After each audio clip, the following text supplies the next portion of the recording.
In this video, we will begin to look at our drawing of Lewis dot structures. We will start by going through a step-by-step method for coming up with these Lewis dot structures, and then apply that method to several of the easier types of Lewis dot structures. The following is a step-by-step method for determining the best Lewis dot structure given a chemical formula. When you are initially trying to determine Lewis dot structures, it is a good idea that you refer to this step-by-step method.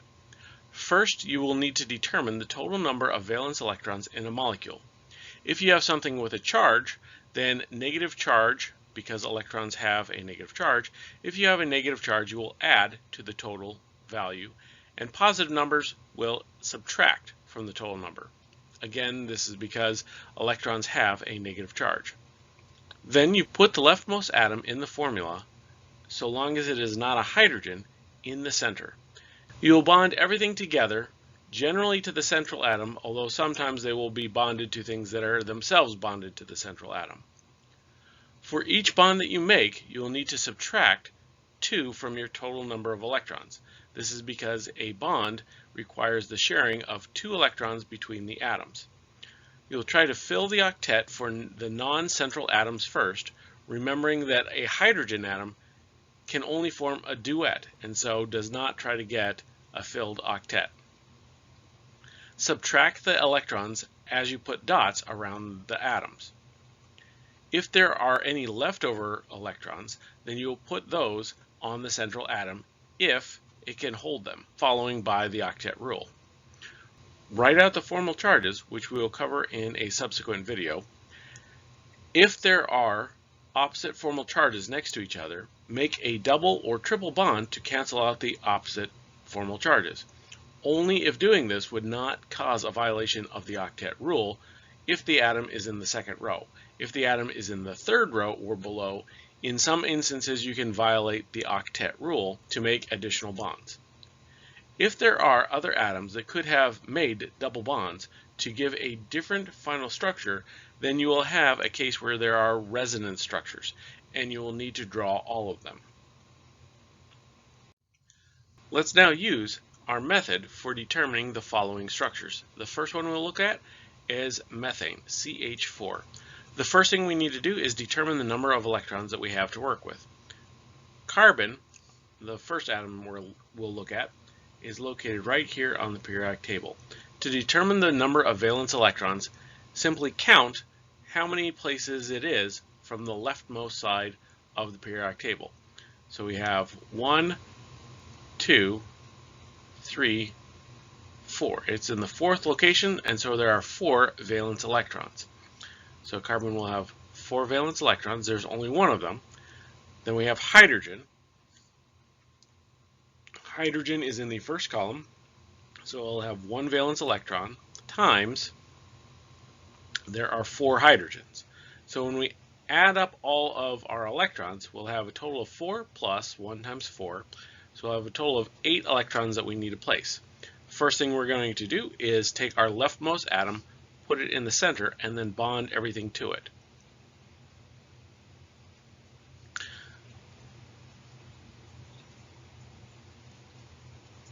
As we do so, count up the number of electrons that we used.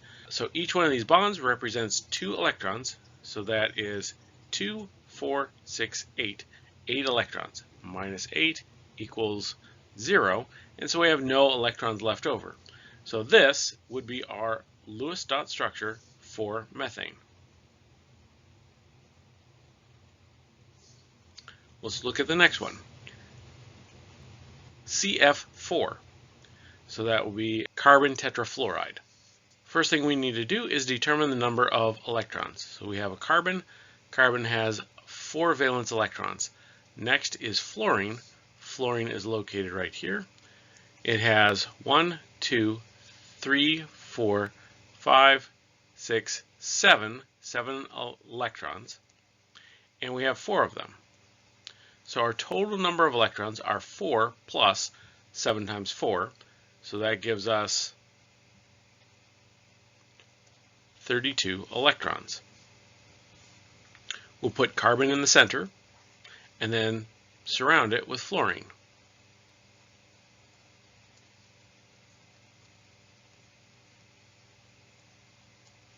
In doing so, we've used up 2, 4, 6, 8, so minus 8 electrons. That leaves us with 24 electrons. So we have 24 electrons left to place. We will place them to fill the octets of our outermost atoms first.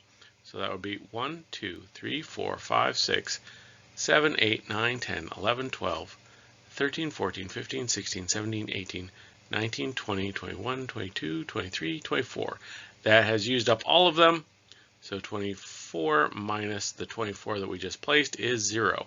We used up all the electrons, and so this would be our Lewis dot structure for carbon tetrafluoride. Last structure, NH3, is ammonia. First thing we do is determine how many electrons we have to work with. So we have a nitrogen.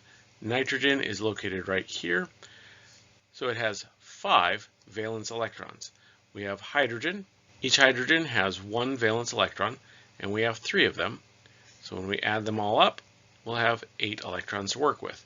Take the leftmost atom, which is our nitrogen, put it in the center, nitrogen, and then we add the hydrogens around it.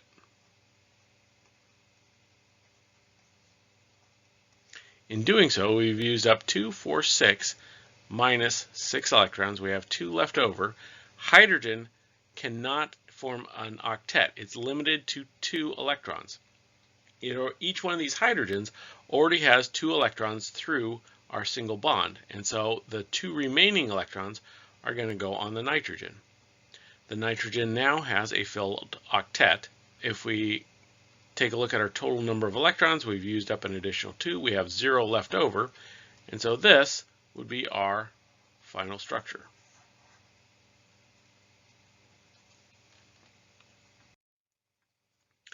Let's look at a couple more examples. BF3. So boron trifluoride. Our boron is located right here, and fluorine is located right there. So first thing we're going to do for boron trifluoride is figure out how many electrons we have to work with. Our boron has 3 electrons, 3 valence electrons. Our fluorine has 7, and there are 3 of them. Add this all together, we get 3 plus 7 times 3 is 24 total electrons to work with. We will put our boron in the middle and then bond our fluorine to it.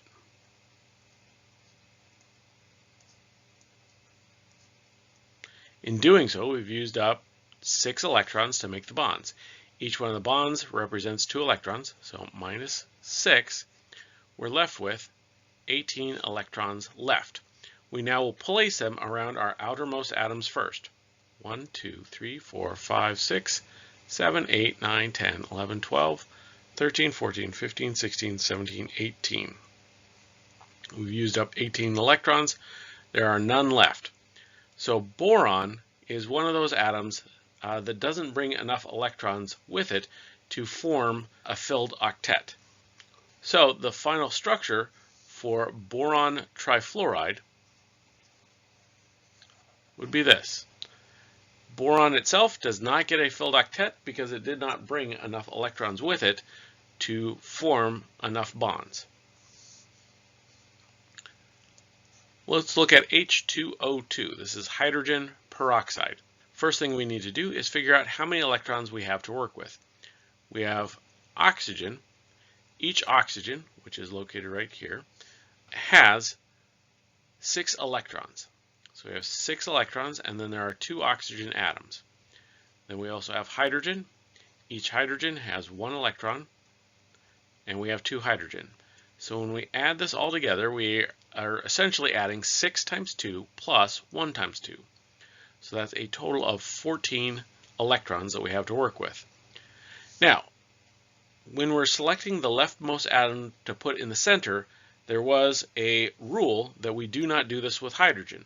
The reason we don't put hydrogen in the center is that hydrogen can only ever form 1 bond. Because it can only form 1 bond, it will not ever be in the center. It must be on the outside. So we will put an oxygen as our center atom. Now, in order to get everything bound together, because the hydrogen can only form one bond, and our oxygen atoms already start with 6 electrons, we will need to bond this oxygen to another oxygen atom to give us enough room to get everything in there. We will then take each one of these oxygens, bind them to a hydrogen, and that is our initial structure. In doing so, we've used up 2, 4, 6. So we've used up 6 electrons. We have a total of 8 left to place. We'll do 1, 2, 3, 4, 5, 6, 7, 8. Checking to make sure that everything has a filled octet or duet in the case of hydrogen. Each hydrogen has 2 electrons from the bond, so they have a filled duet. The oxygen atoms have a filled octet. So this is a good structure for hydrogen peroxide. Our last one is going to be CFCl3. First thing we need to do, figure out how many electrons we have to work with. Carbon has 4 valence electrons, fluorine has 7, and there's only 1. And then our last one is chlorine. Chlorines each have 7, and we have 3 of those. So adding this all together, we have 32 electrons to work with. We're going to take our leftmost atom, put it in the center, so that would be a carbon, and then we're going to bond our other components to it. So we'll put fluorine here, chlorine, chlorine, and chlorine. In doing so, we've used up 8 electrons to make all of our bonds. We made 4 bonds. Each bond contains 2 electrons. So we've used up 8 to make our bonds. So we have 24 electrons remaining. We will put them around our outermost atoms first. So that's 1, 2, 3, 4, 5, 6, 7, 8, 9, 10, 11, 12, 13, 14, 15, 16, 17, 18, 19, 20, 21, 22, 23, 24. Minus 24 has 0 electrons left over. Everything has a filled octet. The carbon has 8 electrons around it coming from the bonds. The fluorine has 8 electrons around it, 2 from the bond and 2 from each set of pair of valence electrons. So it has a total of 8. The chlorines similarly have 8 electrons around them. So this would be our complete Lewis dot structure for CFCl3.